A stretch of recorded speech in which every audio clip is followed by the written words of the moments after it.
Well, Dave, welcome to the show, man. Thank you. Real pleasure to have you on and Yeah, good to see you, man. drag you out here and pick your brain on business, AI, everything.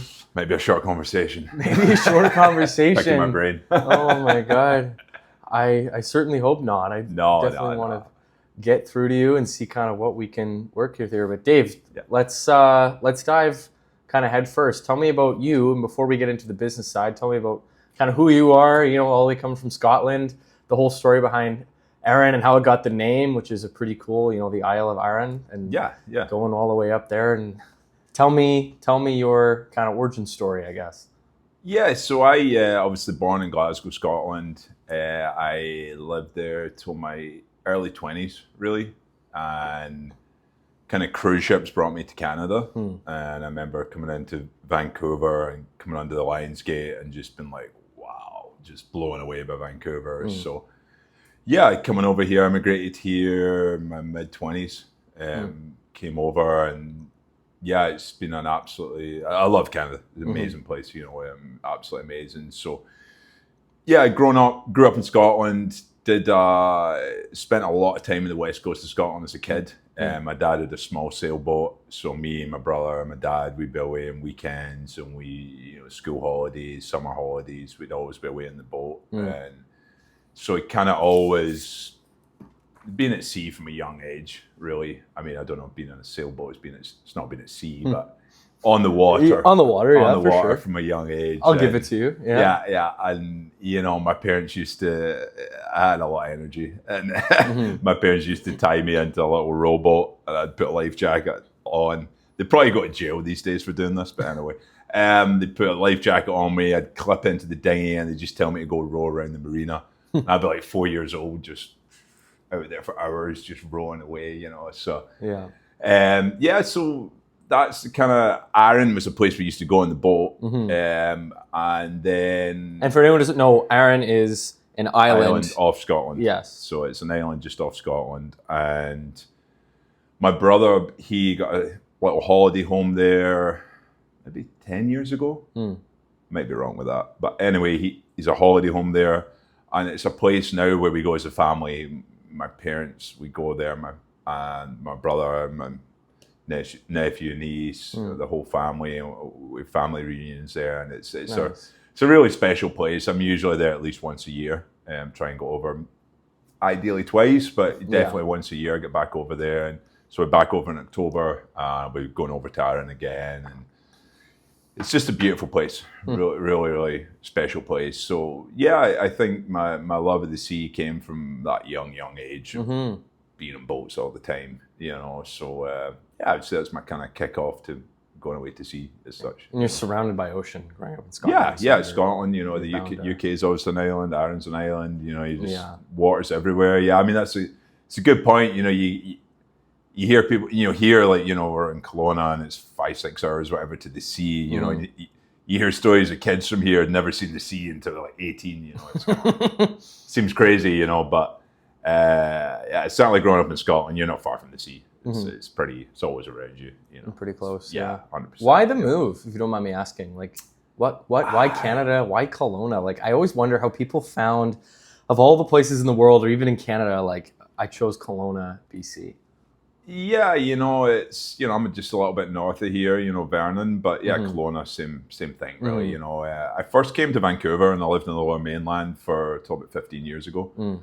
And then, coming to Canada was kind of, I don't know, I've obviously just always had a lust for travel and adventure and just exploring. I always want to see new things, you know. So, yeah, it just seemed, I don't know, I was in my early 20s and I was just like, you know what, I'm going to immigrate to Canada. And in those days, it definitely wasn't as hard as it is now. I kind of just did it all and sold all my stuff in Scotland, and I was just like, yep, see ya. Yeah. And yeah, definitely the best thing, one of the best things I've ever done. It's an amazing country. I love Canada. You know, Scotland's still my home as such, even though I don't live there, but I'm still Scottish, even though I've got a Canadian passport. And I kind of don't really think you lose that. Well, I don't anyway. Yeah, I mean, and then moving up here was really partially a financial decision. I had a house in Vancouver, and couldn't really afford it, if I'm being totally honest. I had a big house and the bills were high every month, and I would come up here a lot for either snowboarding or mountain biking or being in the lake, have friends up here, and I don't need to live anywhere for my work. So, and the house prices at that time, 15 years ago, were like way less than Vancouver, probably half. So I had a nice house in Vancouver, but I was basically not broke, but I didn't have much money to enjoy my life. So I was like, you know what, sell the house in Vancouver, make a bit of cash, buy a place up here that's, you know, literally half the price. Yeah. And have Did you move Vancouver to Vernon? Yeah. Okay. Yeah. And in those days, you know, I bought a home looking onto Cal Lake, 420 grand. Oh my God. You know, so it's you can't imagine it these days. You know, so that coming up to Vernon was awesome, and I just love Vernon. It's an amazing place. You know, it ticks every box for me, and yeah, so I guess that's kind of my journey how I got up here, and yeah, I don't have any plans to go anywhere. No, definitely not. I've traveled so much. Like I've spent my whole life traveling. Lately, since I was 16, 17, I've just been traveling for work, for my job. And even now, like I still travel a ton. You know, I'm off always, all the time. You know, it's which is, you know, I probably don't see that. I get itchy feet. You know, I'm always enjoying doing something different. You know, challenges, and certainly new business is a big challenge as well. Oh yeah, so, no kidding. Speaking of new business, why don't we dive into some of that? I'd love to hear like just some context for everyone and your, you know, long experience in the cruise ship and the yacht space and being an engineer. Like that experience, we'll talk about that, like that 2 a.m., you know, what was the light bulb moment per se.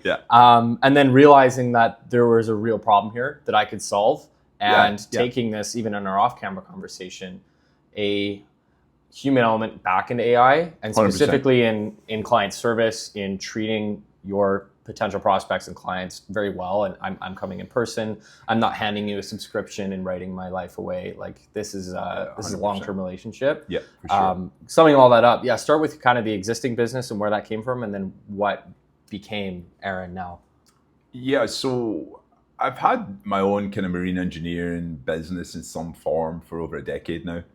Working on a variety of different stuff, and then within the last kind of 3-4 years of my business partner I have now, we've started to specialize more in hydraulic work, cruise ship mainly, propulsion systems, and really fine-tuned that we've kind of honed in on that, and that's my business partner still runs that to this day. That still runs well. It's, you know, we're easing off slightly on that as ARRAN ramps up, but that's business is still running well, does well for us. And yeah, so that's been really the catalyst to starting ARRAN. We've made some, you know, not bad money in the last couple of years in the business.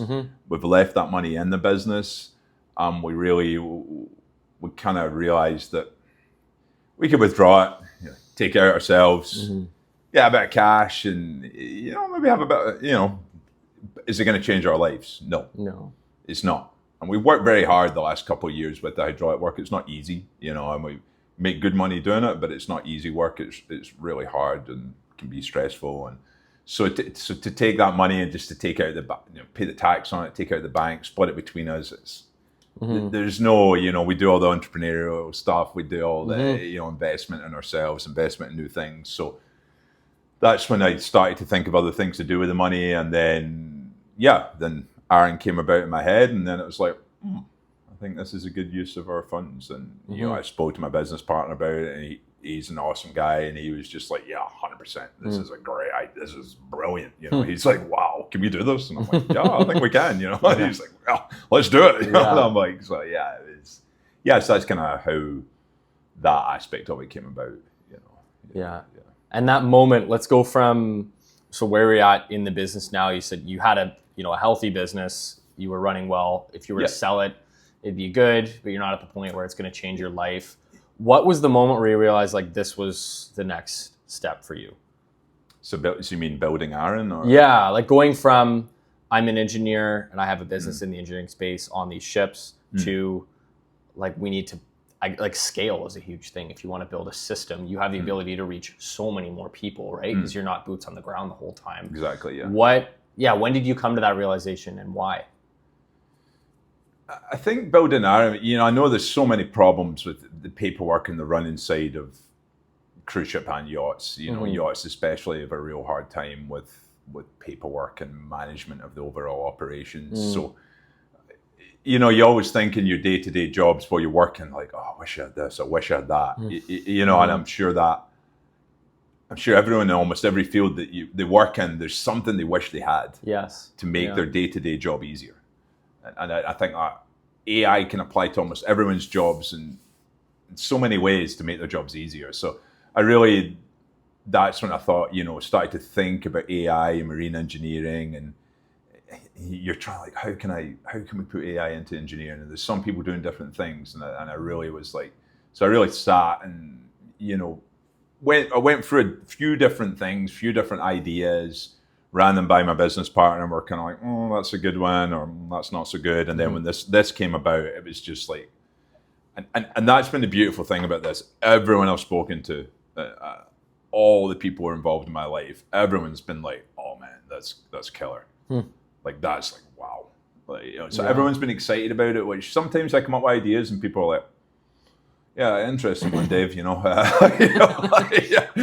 good luck with that, let us know how that one goes. And I've done a lot of different stuff over the years, but this is one that's ticks all the boxes for me. It really does. So yeah, it's honestly something I didn't realize until I started reading up on it. Like coming in infant to this industry, by the way, I had no idea how these ships ran, how this do. Yeah, it's quite a niche industry. I'm reading up on it, and I'm like, how much paperwork, first of all, you alluded to, but there's the work that goes into knowing every single ship that you're on, and then making sure that all of the logs are there, that you know what's been done to the ship, the service records, all this stuff you got to find. I couldn't imagine doing this, like, never mind now before this product, but like 50 years ago on these ships. The amount of stuff you'd have to pull, like. The regulations they weren't there 50 years ago. So much of, computers didn't exist 50 years ago. Communications didn't exist 50 years ago. There was no constant, head office inquiring about this and, inquiries about that. And, the regulations and rules and environmental standards I don't think environmental standards environmental standards? 50, 60 years ago. There was, and that's where a lot of the paperwork's been generated for, and safety as well, obviously. But the standards of safety, environmental, all these things, maintenance have all gone much higher in the last 10, 15 years in yachts and cruise ships. I think sadly to do with a lot of accidents as well, but the paperwork's only getting worse and worse. And side note, have you seen that change, like, even in your career a lot, like, just from when you started to now? What's that? The regulation in that business.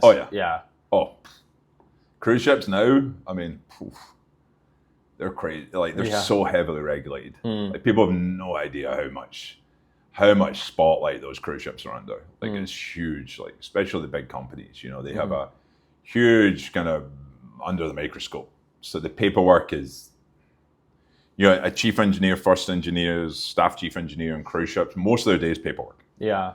And yachts, I would say, especially the bigger yachts, chief engineers, a lot of the time, all they're doing all day is paperwork. You really wouldn't think that. You think engineer hands-on. I'm going to be in there with the spanners and turning wrenches. And chief engineer on a bigger yacht these days, just a ton of paperwork all day, every day. Monotonous, kind of taken away from the job they should be doing, the job they were trained to do. Yeah. Chief engineers, and engineers on yachts, they spend so much time getting their qualifications, so much time, learning how to operate things mechanically, engineering, electrical. There's so many different systems, but so much of the day is bogged down with paperwork, and it really is tough.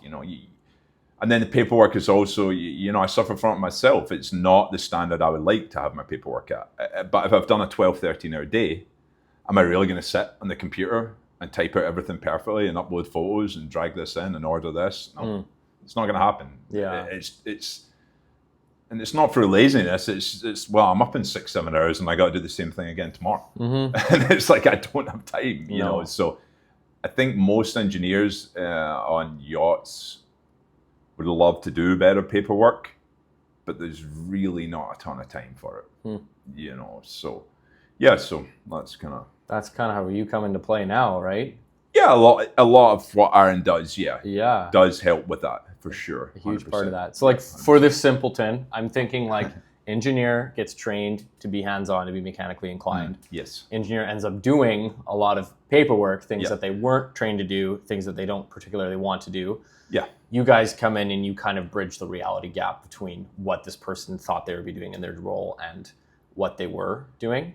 Yeah, I think one of the biggest aspects to ARRAN obviously is just being able to talk to it. So you don't have to type. So everything really, everyone's got the phone on them most of the time in this day and age. Yeah. And being able to just grab your phone and ask it anything quickly and be lying under a piece of machinery and want to pull up an electrical drawing to look at something, you can just go, hey, ARRAN, can you pull up the electrical drawing for the port generator? I've got a problem with the starting circuit. And it's literally there on your phone in 15, 20 seconds. You're not like crawling out of a space, go back to the control room. Oh, where's that file, or go on the computer and try. The phone's going. It's just distraction. You can be there, right there on the time, look in your phone, see what you need. Or an opposite side of it, record things much easier, in a much easier way. Yeah. Like, we have our defect report that you can do with literally, it takes you about 10, 15 seconds to log a defect. Super voice to text, works super clean. It's like, it's a really nice feature. And you literally just like, if I use a really simplistic example right here, right now, it'd be like, if there's chip in this glass, I know it's not relevant to yachts, but if there's a chip in this glass just now, I could go, hey, ARRAN, we have a chip in the glass and I just want to record it because it's, we need to replace it. Take a picture of it. And it's filed, documented away, tied to that piece of equipment. If that was an engine, it'd be tied to that piece. Done. And it's done there. The picture's in, it's time, dated, stamped, who entered it. And that whole defect log entry took me about 10, 15 seconds. And all I had to do was grab my phone. I didn't see something was broken. One of the, whatever it was, something broken on board. I didn't just see it and go, oh yeah, I need to remember that. I need to go and add that to the dry dock list, or I need to put that in the winter work list. It's just there. It's just there like that. And it's, you guys want to do a good job. They really do. I think most engineers, a lot of them want to do a good job, but the day gets so busy, things are so disorganized, it's craziness, you're moving all the time, you're jumping anchorages twice a day, and then you go to port at night, and then there's problems, and the day is just gone. I got up beaten up early some mornings, and it's dinner time before you, like a blink of an eye. And the idea that you're going to record all that whole day, every hour, everything that happened, and document it all well, so that it's there for future engineers and people to understand. Yeah, it's hard. It's really hard. It's hard. Yeah, I'm just like, this is my business mind working, but I almost think like a meta glasses implication for people that wear glasses. And they're under this stuff, and they're literally not even have to pick up their phone. Yeah, it'll get to that. I believe that we looked at glasses, we've looked at all that stuff, that technology's out there, but it's, the thing is with ARRAN, everyone's got a phone. Yeah. And you don't want to tell people like, oh yeah, we got this amazing system, and you got to go and buy $4,000 pair of glasses. It's software. And then Johnny dropped them in the bilges and they're broken, and then we need another $4,000 pair of glasses, That's fair, yeah. It's a stuff. I see the environment with and there's some AI stuff out there on yachts with, and I'm not knocking it. It's super cool stuff. It's really techy. It's awesome, but we'll probably get there at some point. Maybe when the price comes down, or people want to. I don't think we have a focus right now. Exactly this is what we're doing. Yeah, and I don't think that technology really would benefit us that much at the moment. Like the phones, the tablets, the desktop, the laptop. That's, what more do you need really? The glasses and stuff. I don't have any glasses myself. No, I don't wear that stuff. I don't really see myself ever walking. I shouldn't say that. I'll probably never. That'll probably come back to haunt me. Who knows? Walking around these things. Yeah, I see it sometimes now. It's like even so like. Yeah, it's scary. A bit creepy, man. Yeah. I don't. You see it because I'm like, there's two cameras here, like two fisheyes watching you. Yeah, right? it's I don't know. It's all technology. It's all, you can't knock it. It's all the future. It's coming. It's just a little bit different. It's kind of a little bit creepy, I think, if big two cameras watching you all the time. I don't know. And for simplicity's sake, to preach to that, like, again, everyone's got a phone. If we're focusing on a business at this level, like, what is the problem? What is the solution? I do think if you get into other technologies, like that's a great angle at some point, but especially if you just want to get your name out there and like you're getting on the runway, you really want to implement this. I think it's like one killer offer and a way to implement it. And you're there, right? And you know, if we really relied on glasses to work with, realistically, you're going to need 3, 4, 5 pairs of glasses on board minimum. Oh God, yeah. So then you're up to maybe 15, 20K in glasses. If we get to a point where everyone's got meta glasses and it's as common as a phone. But that's easy for us to do at that point, you know, and I'm sure we could, I mean, we can custom build a lot of stuff, you know, as well with what we do. And, you know, if we had a client who wished to use those glasses, and yeah, sure, no problem.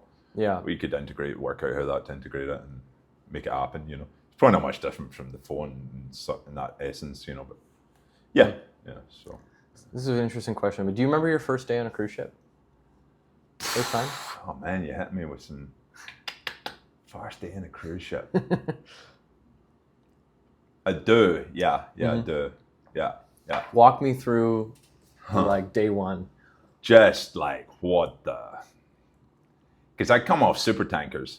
And VLCC supertankers, the biggest tankers in the world. And those engine rooms are pretty simple. You have a great big engine that goes round and round. You have a couple of generators, you have a water maker, and the engine rooms are massive. And you can see everything. And it's simple, real simple. And I kind of thought, because I had no experience, the VLCCs, I thought they were pretty technical and pretty complicated. And I remember coming on the cruise ship the first day and I walked down the engine room and I was just like, I think I actually thought I'm going to have to quit. Because I was like, this is way too complicated, man. This is so much equipment. Everything's hidden. I was like, this is nuts. And I was also, at the time, I was on I honestly haven't thought about this for ages, actually. The entire engine room was Dutch. And nobody spoke English. Oh, God. And they weren't very happy that there was a Scottish guy, because it was all Dutch engineers, and I was one of the first guys to come over. They knew they were trying to blend in different nationalities. And I really, for 2-3 weeks, nobody spoke to me. And I just had to listen to all the conversations were in Dutch. The handovers were in Dutch. Everything was in Dutch. They did not want me there, really. And then people started to come around a bit. And then I think 6-8 weeks in, people were like, oh, this guy's not so bad. You know, he's okay. You know, and people were kind of friendly. And then I started to mix in with the guys. And then we all got on. And then some of those guys I'm still friends with today. There's 2 guys I still know from our first ever trip on cruise ships. And I was 99. So it was a long time ago. Yeah.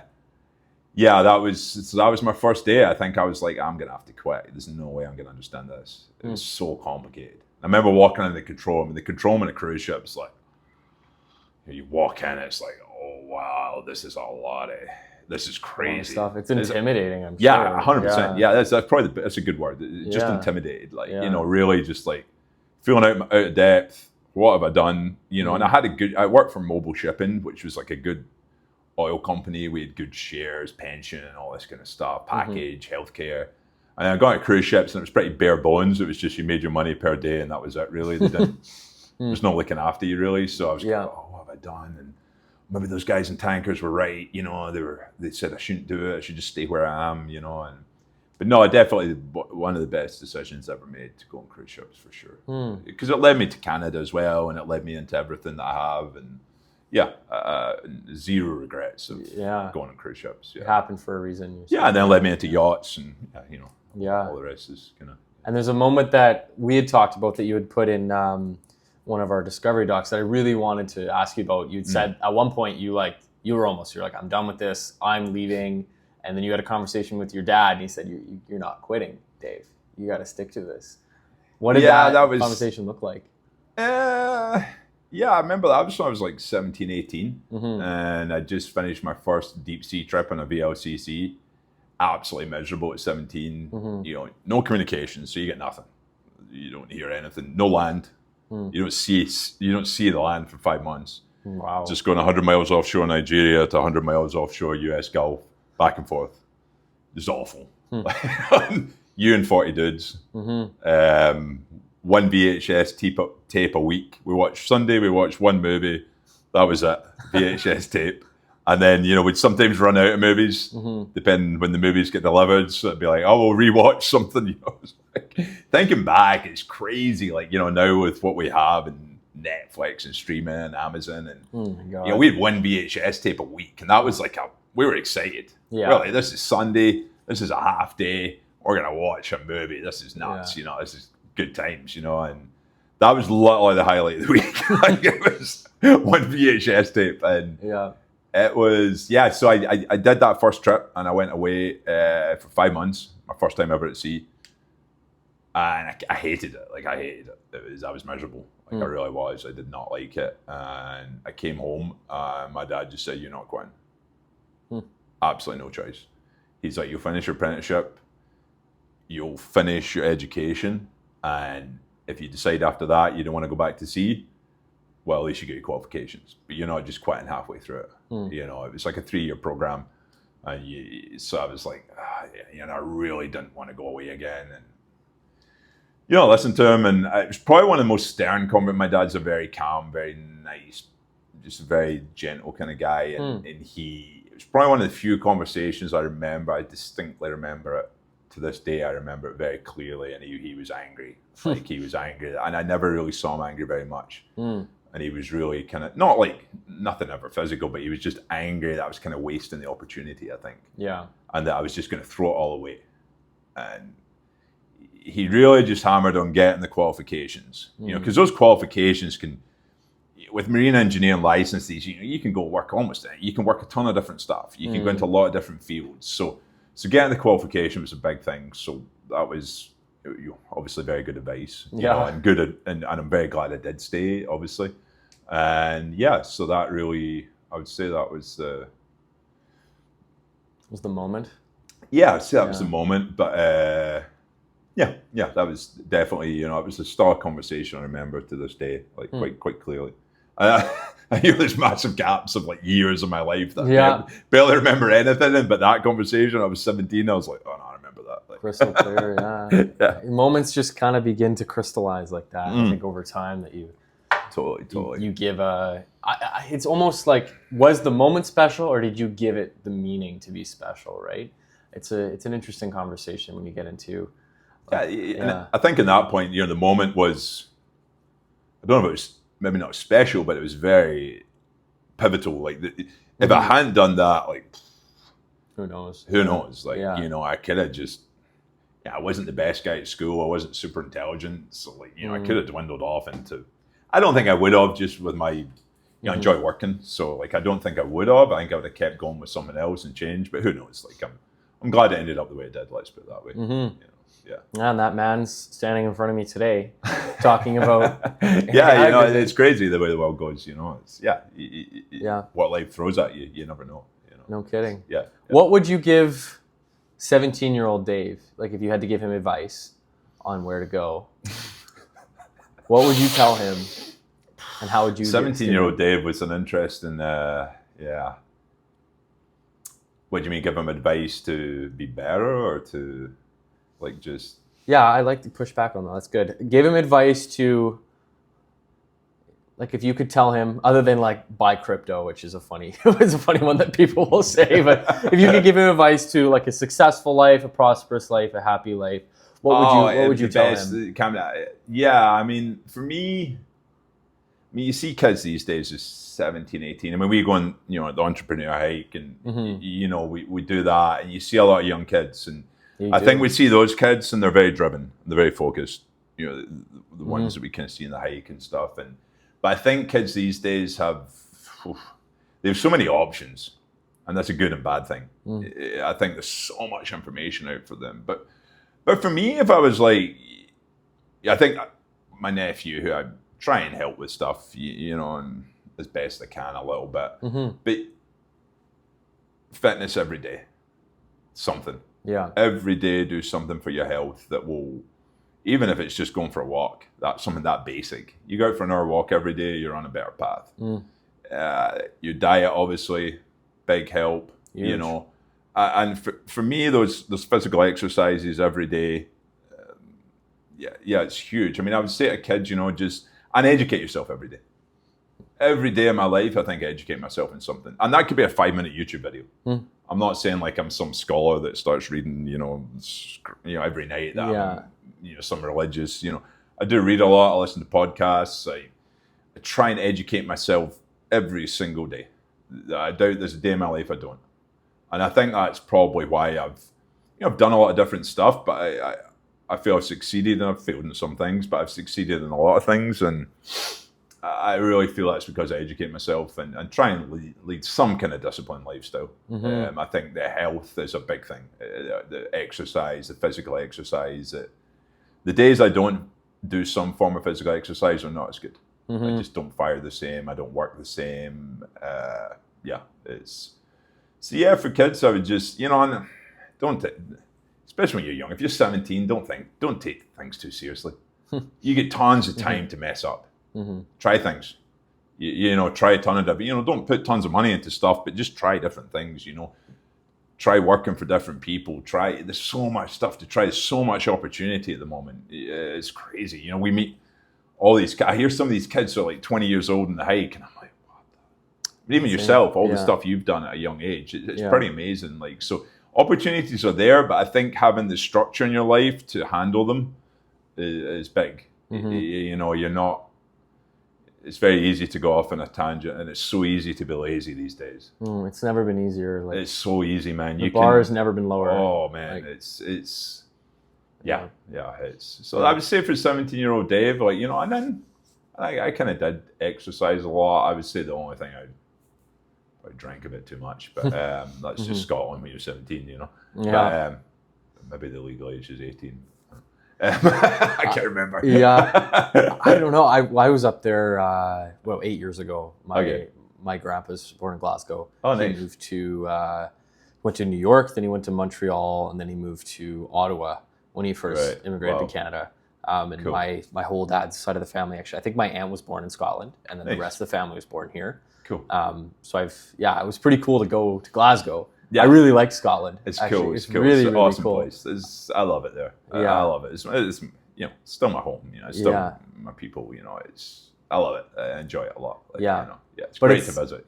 It's amazing to see his life and the way he came, and he's always it's like classic grandfather thing. Like, your generation has it so soft. Like, you guys are weak. Like, we grew up in World War II. Like, are you kidding me? Yeah, I mean, there is that. But I think there's some truth to it. There's absolute truth to it. Like.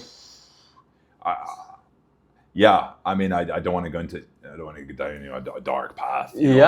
But when I hear my mother's story, of a very hard upbringing, and my grandfather, in World Wars and World War II, and my grandfather was in a prisoner of war camp in Japan, and for I think a year and a half, 2 years, and never talked about it once. Came back, never would mention it again. Just moved on with life. It's a very kind of stoic. Move on. You don't discuss it.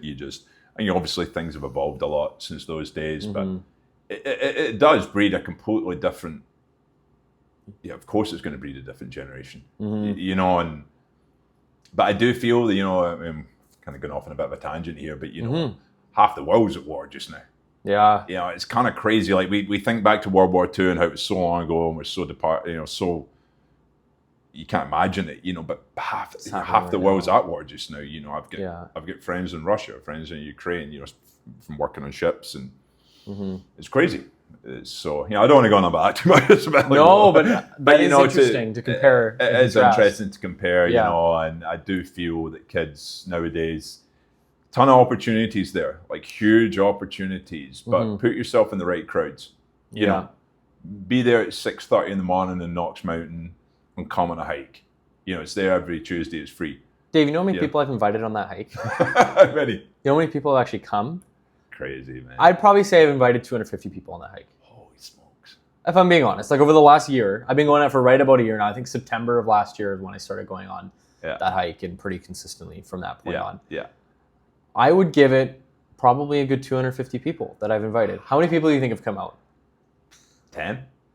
Yeah, 8 is what I had. Yeah. How many have gone more than twice? 2. It's crazy. 2 guys. I'm not driving there from Barron, and I leave Barron at 5 in the morning. drive down here, and you've got to drive. And it's not that they don't want to, like, they want to connect, they want to meet, they want to do this stuff, but the filter of, like, you got to get up in the morning, you got to drive out to this thing, you got to get on a hike and meet a bunch of people you've never met before. Yeah, you got to push yourself to talk to people that you have no idea what and you might have a good conversation, and you might. Although, to be honest, I've had no bad conversations there, really. I've met a ton of different people, so much variety. I mean, Oh, it's yeah. nuts. Oh, my and, God. like, the crazy thing about that hike is, like, why people, you meet people with, like, oh, I just flew in from Norway, and I come to the hike, and I'm like, you flew from Norway for this? Yeah. Oh, yeah. I thought Dan was going to be here. And I'm like, wow. And in my mind, I'm like, this is 45 minutes from my house. Yeah. And, it's a 10-minute drive for you, probably. It's like 2 minutes. Like 2-minute drive. It's so close. It's crazy, yeah. So that, and that's part of why this exists. Because I went on that. So it's almost a perfect example. Like, put yourself in positions where you can grow. Like, if you're stuck in your basement and you're doing whatever you're doing, and how are you going to grow? You're not out there. Okay, you can meet people online, you can do things online, but the interaction with people face to face, and so much more growth from it and opportunities, I feel. So, so 17-year-old Dave, get out there. Get out there, drink less, exercise a bit more. Yeah. But I was always active. I've been crazy active all my life. Like, I've never been a guy who sit about. I've never had a video game thing in my life. I don't play video games. I don't. Nothing wrong with that. Lots of people do. It's great for them. It's a good way for them to de-stress and do stuff. I've just always been a bit more active, and just growing up in a different time, I think, as well. Oh, yeah, absolutely. Video games is probably I did a video on it. It was probably my biggest vice. If I had to pick all of, like, the drinking, the alcohol, the drugs, all that stuff, that was probably the worst for me. I did a video on it. I got a lot of backlash. People were like, I love video games, doing all this stuff. And, like, I'm like, you know what? I recognize I'm a minority in this, and I stand by it, because it's what your goals are. Yeah. If your goal is to have your job that you enjoy, your basic job, and you like going home and you play video games and you're happy in life, awesome. True. Yeah. Good for you. Like, if that's what makes you tick, there's nothing wrong with that. If you're staying pretty healthy, you enjoy your job, you go home at night, you have some fun with video games, and you go to bed, and there's zero wrong with that. But for me, that's not the life I want to live. Absolutely not. For some people, it might work great, and that's something I've tried to work on. That my way is not just because I think something, and I think you should be going mountain biking, and I think you should be reading more, and I think you should be watching. No. You do what you want to do, but if you don't start complaining, that's the big thing. I think when lots of things aren't going right, and you're like, oh, I get no money, my job sucks, and this is blah, blah. Oh, do something about it. Yeah. Don't just keep on that same path. You can make a ton of change just by doing some action, It can be different, but like, exercise is huge. Massive. Everyone should exercise. I don't care what it is. Like I say, if it's a walk, if you do nothing, go out for a 5-minute walk. Start 5 minutes, then build 15, then do half an hour, then do an hour, then start doing some hikes. That's huge. Yeah. There's nobody I don't believe could benefit from just going for a walk. It's a beautiful way to start the day as well. Yeah, it's very important. Yeah, and like, exercise, like you said, getting your name out there, networking, connecting. This all plays in, like, I think this is a big part of business. Is networking, is connecting, is getting massive. Active there. It's everything, really. You just, like, how many at bats do you get, right? How many times are you going to swing? With that, like, obviously, being a business owner now and someone that wants to build an organization, like, what do you look for in someone that you're considering bringing on your team? What do you look for in talent? I think attitude's very important. I think there's a lot of smart people out there. There's a lot of people who have the skills. I think work ethic and attitude is huge. Like, so if we're not, from the people we've brought in so far with the team, the attitude's everything, really. And experience, I see a lot of things that, some jobs, of course, you need experience. You can't be a doctor. That's exactly what I was thinking. You can't. Yeah. I watch some YouTube videos. I'm going to give this heart surgery a shot. That's not gonna. You need to have qualifications. Yes. But I think for some of the roles that we're doing and the people that I've brought on to date, their attitude, their work ethic, and that means more to me than anything else. And I've kind of proven that, like, some of the people we've hired have been really just rock stars and do very well, and they have not a ton of experience of what they're doing, but they've really just doubled down. And to be honest, in this day and age of AI, it's never been easier to educate yourself. Yeah, and you can. The experience gap is never. We could do a whole 2-hour podcast. Yeah. What you can do with AI to educate yourself and to build into your job, and how it can help with your job, and how you can. And that's everyone I've brought into the team. That's someone I've hammered into them from day one. I want everyone to work. I hate, I cannot micromanage people. I'm way too busy to be, and I don't like that style. Everyone I've said who's come in, I'm like, you need to be using AI first with your job, full stop. And you need to, if you're stuck anywhere, run it through AI first before you come to me. Yeah. I don't want you coming to me with some flaky thing that you're asking me and you haven't done the research yourself. That's a waste of my time. So, do the research, find out an AI, get a kind of general idea, and come to me with some good questions. Like, hey, Dave, I'm wondering about, should we go A, B, C? I'll be like, oh, cool. Let's do option B. Yeah. Awesome, thank you. Not like, oh, hey, Dave, I don't have a clue what to do with this. I'm stuck. That's not the kind of attitude of someone I want. Of course, people get problems. Of course, come to me with problems, but do a bit of homework first. So I think attitude and work ethic is way more important than some. I think I watched a video of Alex Hormozi's a couple of weeks ago, I think it was. And they had, I think it was their CEO. I think it was a top level position. They fired him in like 2 days. Wow. And I think he said he'd headhunted him and paid a headhunter, like, I can't remember. It was insane money, like 50, 100 grand to get this guy in. And he's like 2 days, he was gone. He's like, I knew from, I think he said he came to the first meeting he went on, he was like, I don't know how to use Zoom or something.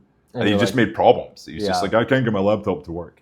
And I think he was the chief technology officer. That was it. Oh, God. Oh, seriously, you should look up the video. It was something they fired him in like 2 days. Yeah. They're like, no, this guy's gone. Yeah. And I think Alex said, I don't care what his qualifications are. I don't care what he's done in the past. He maybe would have gone on to become a huge success with us. But in those first 2 days, my chief technology officers tell me he can't use Zoom. Yeah, I'm done. It's that attitude there by, And so that kind of example there of someone who, you pay a ton of money to get someone, I presume they had super duper qualifications. Yeah. Qualifications through the roof in their field.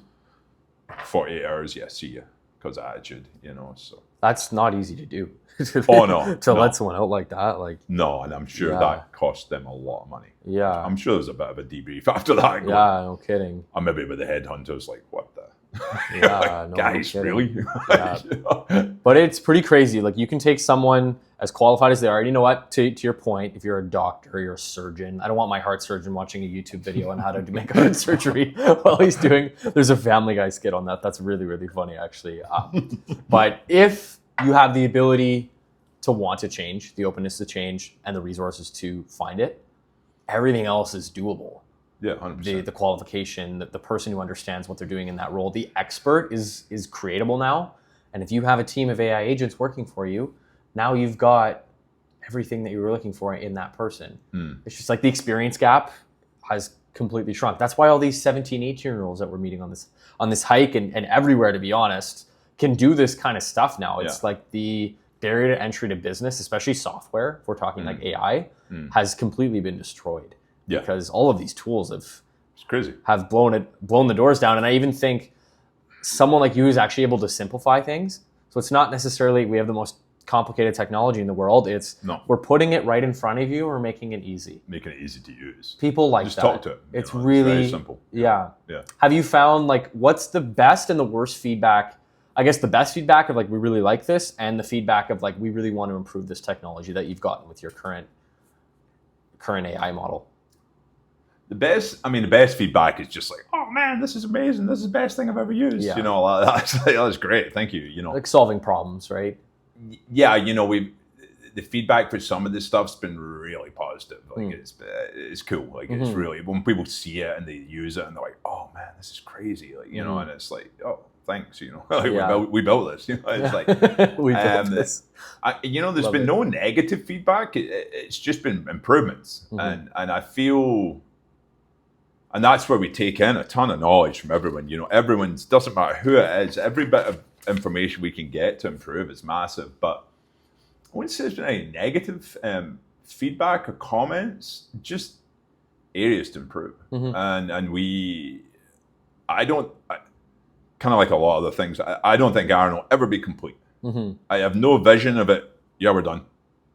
That's it. ARRAN's finished. Yeah, that's it. We're not doing any more work on it. I think it will constantly develop. And as AI develops, it will develop. And it will just keep on going on and on. I don't see any vision where it's complete.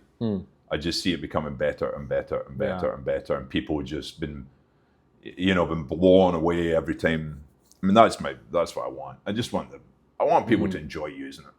They just want a piece of software that people, they just enjoy using it. So and that comes from just making it better and better and listening to your customer, listening to feedback, listening to things that, there's lots with the user interface that we tweak it all the time just for user friendliness, just easier ways to navigate around, one less click. We will analyze, a certain operation. We'll be like, that took 3 clicks to get to there.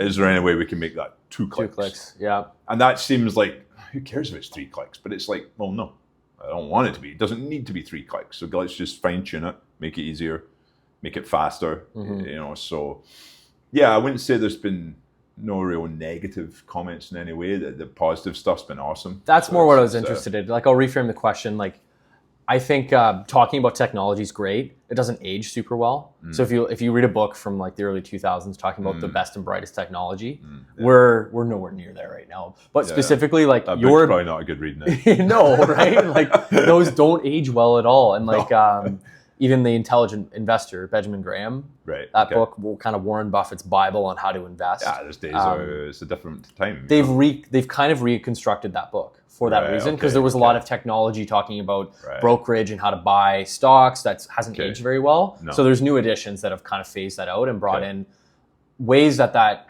book will age better. Dan's writing a new book right now. I think it's done, but he actually talked about that. He's like, I don't talk about AI at all in that book.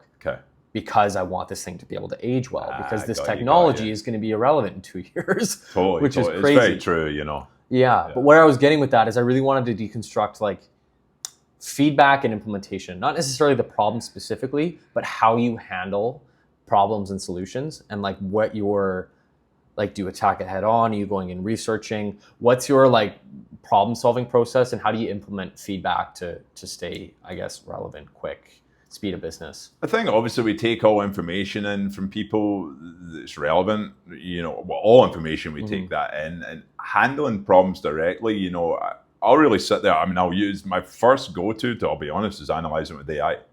If I get something complex coming in or something that's causing problems with the system, I'll kind of do a bit of a dive and clod with it first, kind of get a bit of an idea what's going on, and then talk to the team, and we'll sit and discuss. My business partner's a great guy to be bouncing stuff off, and I'm kind of just,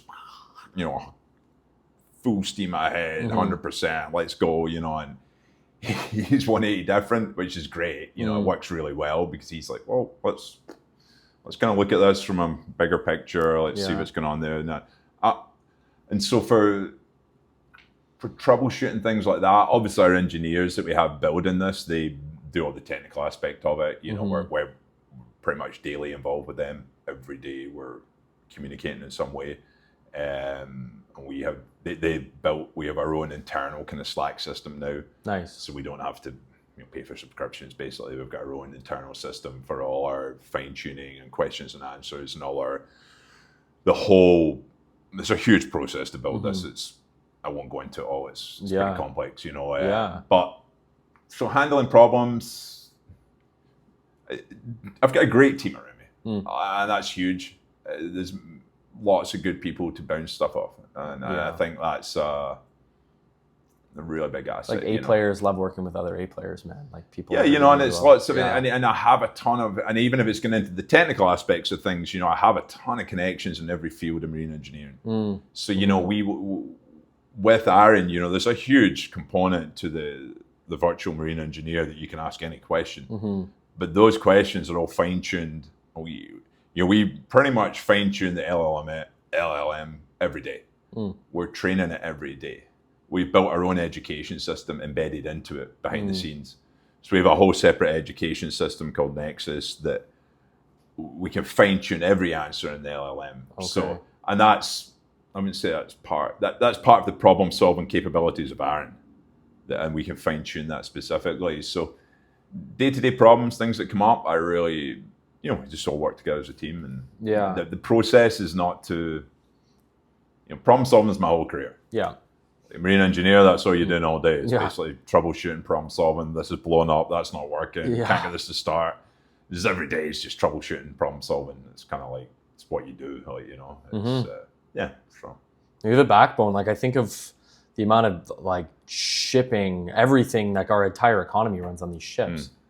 And moving money. Like we talk about the Strait of Hormuz right now, and like grinding the oil economy to a halt because we can't get ships through. It's crazy. And like not only obviously that from a trade perspective, but I think of like the people that service these ships, like you, like we don't have them. Like these goods aren't moving. And there's a huge shortage in our industry. Yeah, there's a huge shortage of marine engineers. There's a huge shortage of yacht engineers. Yeah, massive turnover in the industry, which is part of the other reason the institutional knowledge for the yacht, for ARRAN, will always stay in the boat. If you're chopping and changing engineers engineers and yachts come and go like the weather.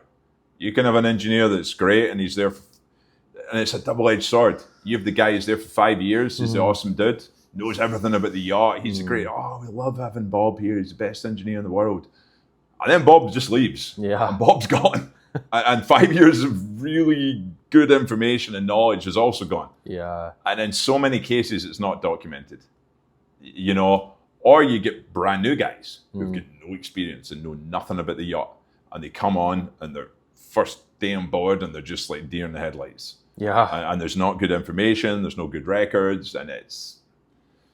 I was really drawn to that when we originally had a conversation. I'm like, this is such a niche thing, but it's so, like, this is our economy. This is stuff I talk about all day, is how we getting goods from A to B. Like, what are the whole trade world runs on shipping. Oh my God, yeah. Everything you get, every Amazon order that comes through your door has probably been in a container ship somewhere. Oh my God, at some point. Especially if it's coming from China, it's been 100% it's been in a, But that's very interesting, like the knowledge in someone's head, this quote unquote playbook that this person's been learning for the last half a decade leaves with them, and now the new guy is handed an empty glass, right? You can't imagine it in normal industries, because I feel that special engineers in a yacht, you can get yachts up to kind of 50, 60 meters, and a lot of the time the engineer's on his own.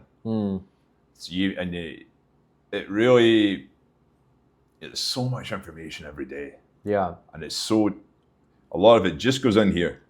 And it's not on purpose. I mean, some engineers are a bit more secretive. Some engineers, like I give away, I don't care what I tell. I prefer everyone to know, because it's easier for me. Some guys like to keep knowledge a bit more to themselves. It's up to them. But the amount of knowledge that is on a yacht, and if a yacht's 20 years old, it's 20 years of information, 20 years of knowledge, all the little fine tweaks, all the intricacies, all the... It's quite...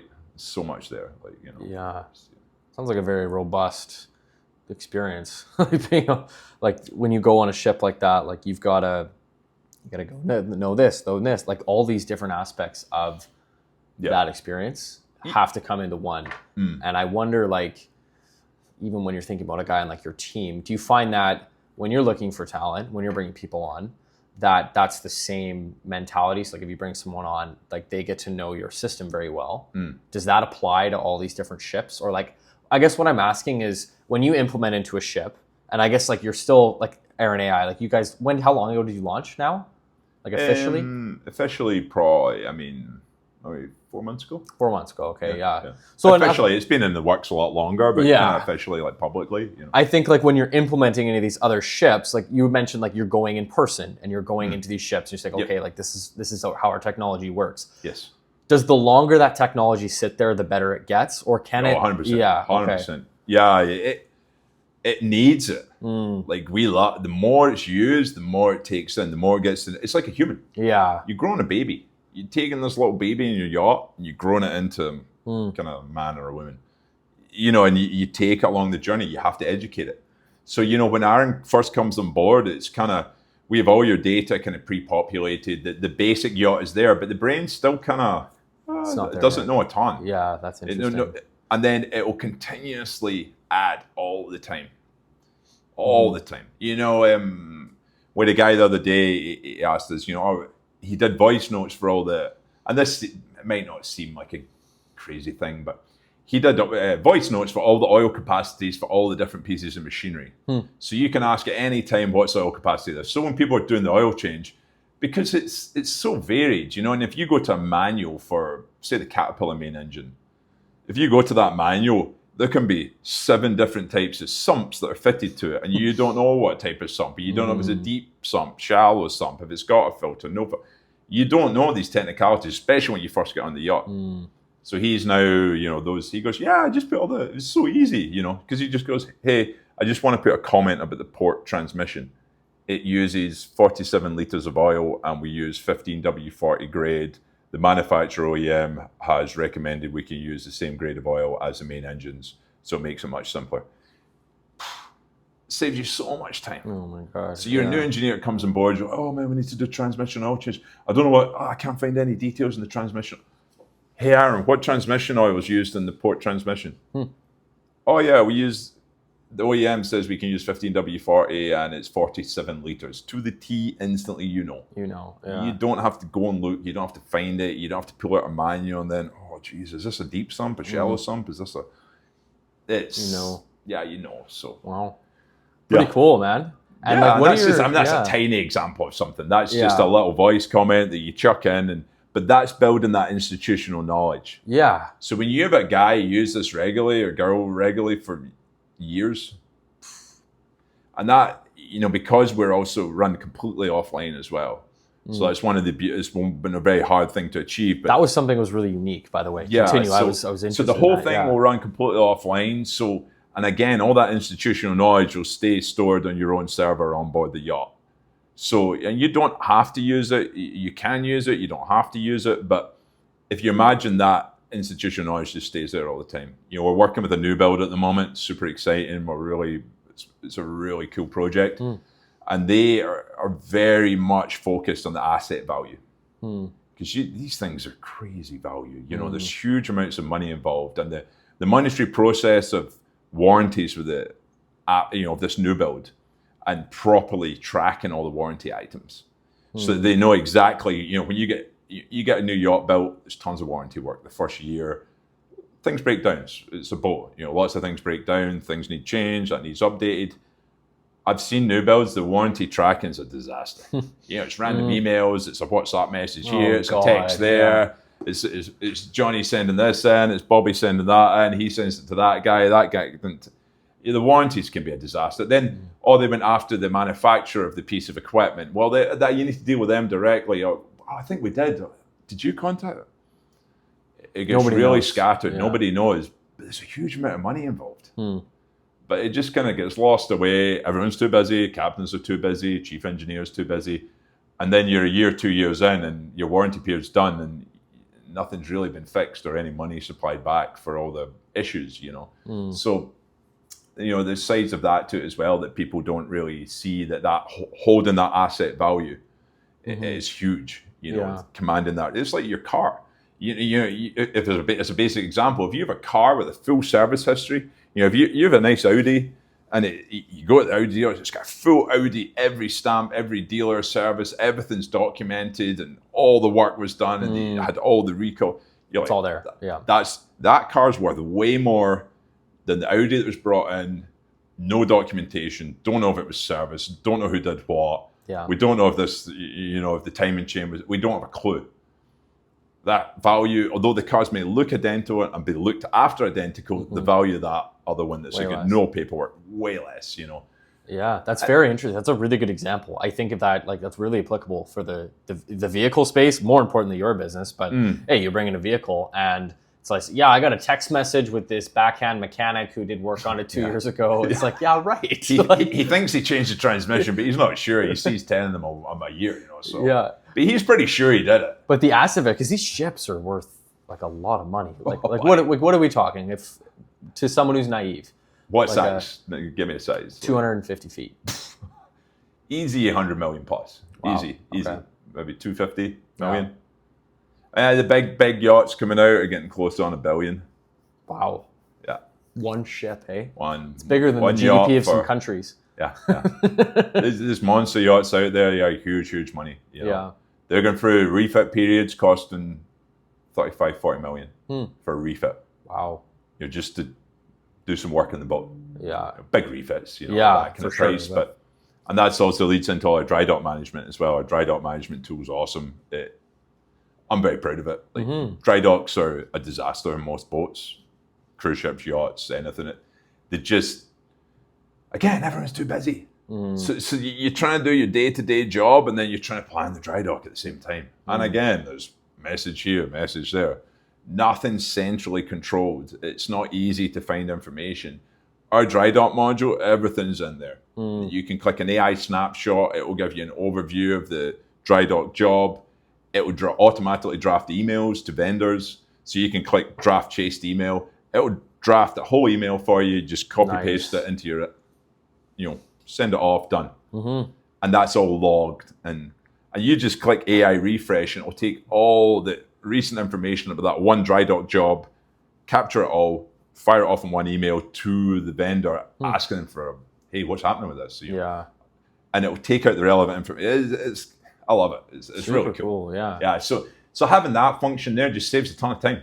Average dry dock, you could be just engineering. You could be up to 50, 60 jobs just in the dry dock, and then you've got a different vendor for most of the work. And then the vendors, a lot of cases, you maybe want to get a couple of quotes for something. So you could potentially have 100+ quotes and vendors bidding and communicating with you on your dry dock items. It's chaos. The communications of it all. So having ARRAN tie that all together in the one place, it's killer. It's really, the dry dock warranty stuff I'm super proud of. It's really something that and I'll be honest, it wasn't in the very, very first version of ARRAN. The very first version of ARRAN's the scope's that's what happens, right? Your vision for it evolves, and you as you get more and deeper into something. I think to push back on that, if you never started, you would never be able to solve that problem and see that. 100%. I would say in our first couple of weeks, it was okay, we need to iron this down and get every aspect on paper and get the whole thing organized and there was a lot of just, got to get this, and then we'll put it out to work on it, and it's no.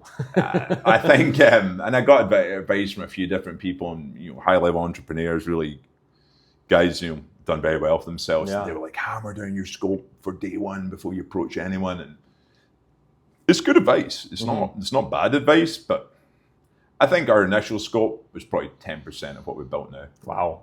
I'm kidding. It's crazy, man. And I wanted to pick you up, specifically on the business side. I wanted to pick your brain on this, getting into ships. How do you pitch yourself, and then where are you guys at currently? How big is your team? What are you kind of running? And I know there's two different businesses there, but maybe transcend that and tell me where you're seeing things. So I'm probably not a great salesman. It's honest. Yeah. I probably shoot myself in the foot with sales, to be honest. But this is different. Because I built this from the ground up. It's all this. I know every aspect of it, and I'm very proud of it. It's awesome. It generally is a really cool piece of software to use, and it's going to help everyone. But for selling it, the boats that we've got in contact with now, I am very, very happy about, because it's been no sales process. It's just me been talking to people almost randomly.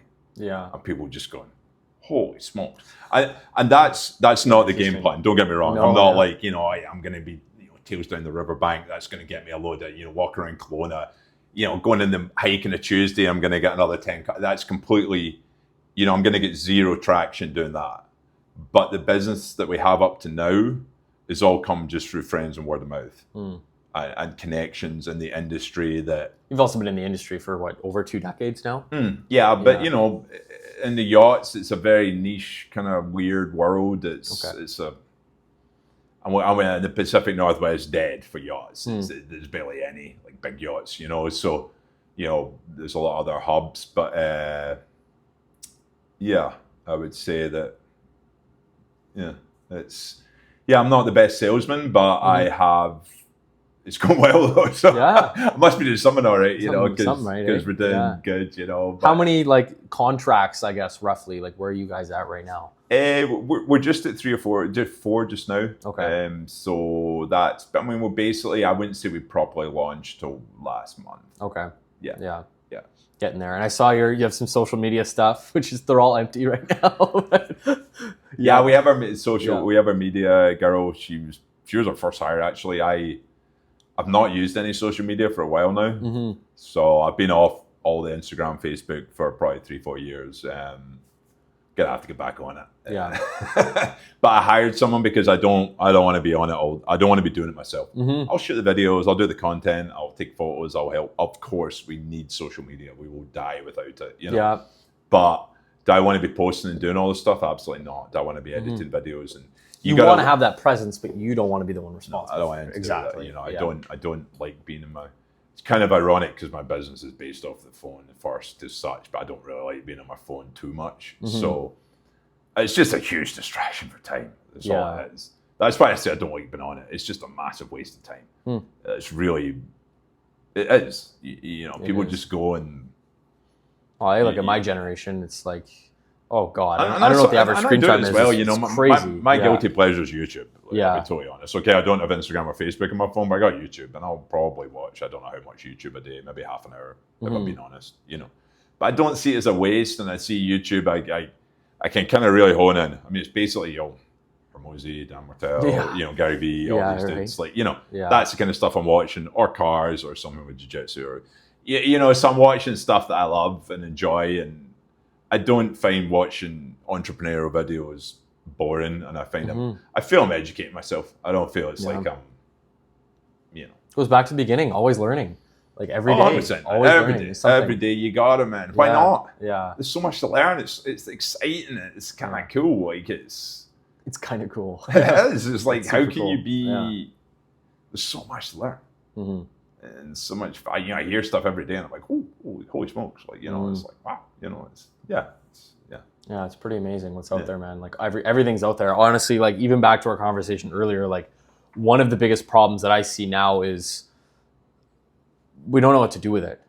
There's so much information. Like everyone's got this thing that's working, and like this whole comparison game, especially social media, Instagram, Facebook, TikTok. Yeah. Everyone is comparing themselves to somebody else online. And it's like, why am I not doing this? And we're comparing like Dave's step 30 to Johnny's step 2. And Johnny's like, why am I not here right now? Like, how do I not have the business?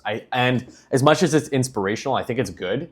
I also think it's the thief of joy for a lot of people because they're comparing themselves to, again, someone's step 30, but they haven't seen the 28 stages and the reps you've had to put in.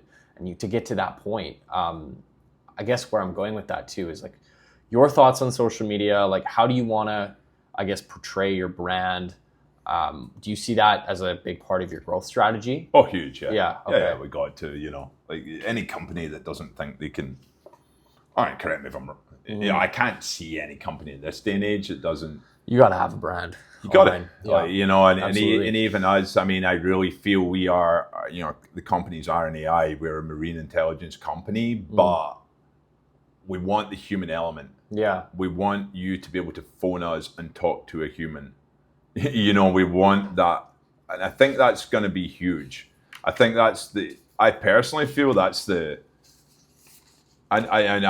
people might shoot me down for this, but I feel that the AI that's really going to work well is the stuff where humans are guiding it and training it and probably not explaining it very well, because AI is the whole concept of getting away from humans. But I see, and our development engineers are very much with this. They see that there's more of a come around back from, they're very much on top of the space, of course, and they see this human element coming back into AI, where it's people are wanting, just that's reassuring. That's optimistic. I like to hear that. Yeah, and I like it. I like the idea of it. Yeah, I like the idea almost that we work along with AI. Not that it's going to take over everything, and I mean, it's going to take over a lot. And everyone's panicking about losing jobs, and that is sad. But it's, you got to just move with the times. You can't. They'd be like bashing the internet. 20 years ago, everyone hated it. Everyone was like, "This is the worst thing. It's never going to take off." My dad. Who's going to bank online? That's ridiculous. Like, nobody's going to put their money online. That's the dumbest thing I've ever heard. Here we are 20 years later. We do everything online, and banking is, my dad sends me money from Scotland. I send him money, back and forth. It's pretty cool. Yeah. Well, before we wrap up, I did want to ask, like, huge AI business, big topic on the engineering focus, and picking your brain on business. Like, what does Dave's life look like outside of this? Like, obviously jiu-jitsu, like, you're a big runner, you like to bike. Vernon's awesome for that too, by the way. But what do you like to get up to outside of business life? I do a lot. Like, jiu-jitsu is probably the biggest part of my life. And just for the audience, like, you're a 2nd degree black belt in BJJ. Like, how long have you been doing that for now? 27 years. Oh my God! Wow. Should be way better than that. That's hilarious. And then 27 years been doing jiu-jitsu. It's the best thing I've ever done. It's, anyone who's thinking about it, just do it. Go it, do it. It's the best. It's, I can't explain it, to be honest. It's the best thing I've ever done. I love it. It fulfills me. It gives me so much. I get so much from it. Like, it's really my,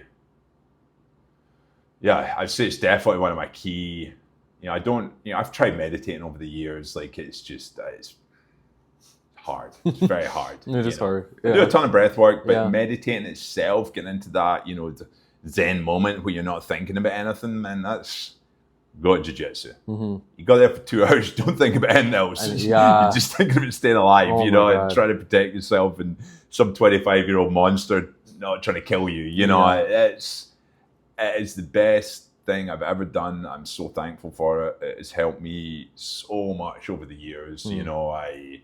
It's grounded me. I got so many connections over there. I've taught all over the world. Because I've been doing it a long time. I've been doing it a long time, so I know a lot of stuff. I'm not that good, but I know a ton of stuff. So, I've taught all over the world: UK, France, Alaska, Mexico. It's because it's just such a welcoming environment, And I just started training actually a few different places down in the US, and the most welcoming people. Hey, come and stay with us. Come for dinner. Come and I've got spare rooms. I get this. I get that. We're having a barbecue on Sunday. You need to come for that. And these are people you met for a couple of weeks. Nice. And then I get some really good friends in Alaska through jiu-jitsu that I've trained there quite a bit. When I was working on cruise ships, I used to literally leave the cruise ship at night. They would pick me up. I'd go teach all the people up there, and then they'd bring me back at night. And they're just such nice people, have dinner at their house and then take you back to the ship. And it's amazing. It's just a real community. So so it's such a humbling sport. Like, even in my limited experience, like, I walk into that gym, any ego that you had going in is gone in the first hour. Like, you realize, I'm like, specifically on the ground, if you get on the ground with someone who knows what they're doing on the ground, you're screwed, man. Like, you're done in 10 seconds. Like there's no you're done pretty quick. Like, you're fucked, for lack of a better word. You're in a tough spot. It's pretty humbling. And I train with multiple world champions. Like, Vernon's crazy. We have multiple world champions in Vernon. Wow. I'm high level. And our head coach, he has, in the last decade, multiple world championships. And, we've got some younger guys who are current world champions who destroy me. Yeah. And I mean, like, just play with me. Like, I've been doing it for a a week. Yeah. And don't get me wrong, I hold my own a bit with other things, but it's very humbling. And I'm lucky that I don't have I've lost all my ego with it now. I don't care if someone taps me out. I don't care. I just enjoy it. Yeah. I like being in the mats. And I'm older, there's not a lot of guys when you get into your 40s or training. They're doing, oh no, yeah. It's tough on the body. It's really tough, and you got to look after yourself. You got to be smart the way you train. You basically just got. It's like a game of chess. You just got to keep people kind of beat you up, but then you're hoping they tire themselves out in that relentless process of trying to attack you. Yeah. You kind of hope they wear themselves out, and then you use your skill set through doing it for a long time and finish them. And that's my kind of game, as such. But. Yeah, and then I do a ton of mountain biking. Vernon's awesome for mountain biking. It's world class. There's I think it's 2 Red Bull Rampage riders live in Vernon. Those guys could live anywhere on the planet. Red Bull Rampages, what are those? Rampage is probably the most gnarly downhill event in the world. Okay, it's down in Utah every year. Sponsored by Red Bull. You should watch them, man. It's nuts. Cool. It's nuts. I've probably seen it. I just didn't know. You've probably seen it. It's the gnarliest, crazy downhill mountain biking event in the world. And 2 of the riders, they live in Vernon. The Red Bull Rampage winners, I think it's 2, maybe 1. Definitely 1 for sure. I love mountain biking. Absolutely love it. It's a real, again, it's a bit of an adrenaline rush. It's dangerous. You pull off stuff and you're like, oh my, how did I land that? Some sketchy times, but I love mountain biking as well, and do a lot of water sports. I used to kiteboard a bit more. I've kind of switched to foiling now, but I don't quite get enough time for that at the moment, and it's wind dependent. And it is. It's kind of there's only so much time in the day. And building this has been, it takes a lot of time. So but I still really focus on getting the exercise in, because if I'm not mentally strong and fit, I ain't going to be good at this. No. Oh, absolutely. You need to be on your A game to build a business, to grow a business, to be an entrepreneur. You got to be on it. 100%. Dave, you have the opportunity to leave a question for the next guest on the show to ask them without knowing who you are, where it's coming from. What would you like to ask that person? It's really put me on the spot, this one.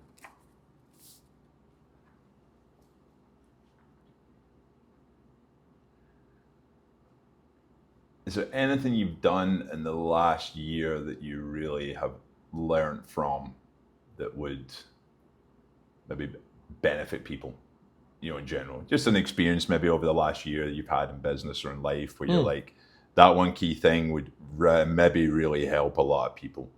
Okay. Done. Yeah. That was a surprise one. Yeah. I did that was cool. Yeah. No, I think that would be a cool thing, is there one thing that you've done in the last year that would really benefit people, whether it's in business or personal or, Yeah. I had to put you on your toes because you were, your life, but you don't know other stuff, right? Totally. Always learning. But Dave, pleasure, man. Absolute pleasure. It's awesome. It's really cool. enjoyed having you. I enjoyed this as well, man. It's really good fun.